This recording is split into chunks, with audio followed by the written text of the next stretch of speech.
My story begins like 1,000 before, destined to be a wife, cook, and do chores. A prize to be won in a contest, designed to feel like a conquest. Without my own damn consent, not allowed to show any contempt. A game of 3 caskets, choose the right one. It's your simple task, and if you find a picture of me inside, well done, congrats, I'm made to be your bride. First up, the Prince of Morocco picked the wrong one and made him a cockle. The Prince of Aragorn picked the silver, so I was left still waiting for the winner. Thank heavens it turned out to be my soulmate. He was so much better than the rest, no hate.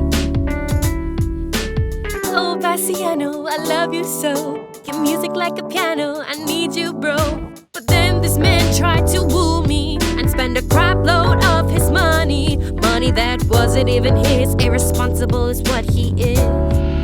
The man who service our champion big spender, and to Shylock, the Jewish money lender, says if he doesn't bring the cash in fresh, he's gonna take a pound of flesh. And not from my love Bassiano, but the guy that helped him, Antonio.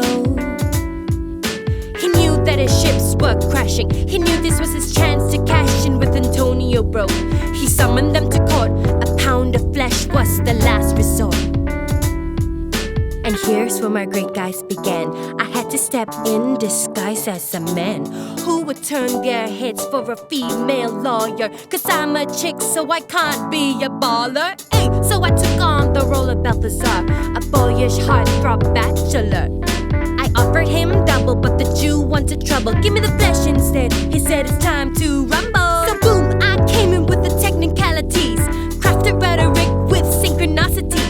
If you ask for a pound of flesh, I expect a pound, no more, no less. And if it's just the flesh you're looking for, if I see blood in his chest or looking sore, trust me, I will make you beg for forgiveness, foreigner. Let's get right down to business. When one conspires against a Venetian, he'll lose his life. It's like committing treason. There's nowhere to hide. It's hunting season.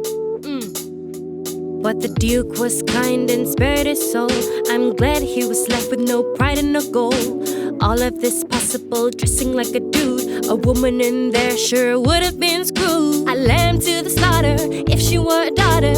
Everything she said would have been disregarded. No one would have listened, no one would have cared. Everyone would have just laughed and stared. But hey, I revel in the perks. It's good to be heard.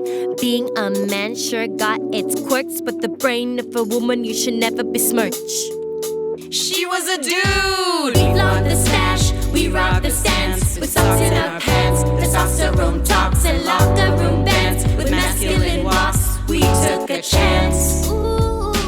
Mucho bravado, macho bravado, with wits and instincts, cool like gelato. Fluid with the gender to serve our agenda. What's good for the goose is good for the gander. We flaunt the stash, we rock the stance, with socks in our pants. Testosterone talks and locker room bands. With masculine walks, we took a chance. Mucho bravado, macho bravado, with wits and instincts, cool like gelato. Fluid with the gender to serve our agenda. What's good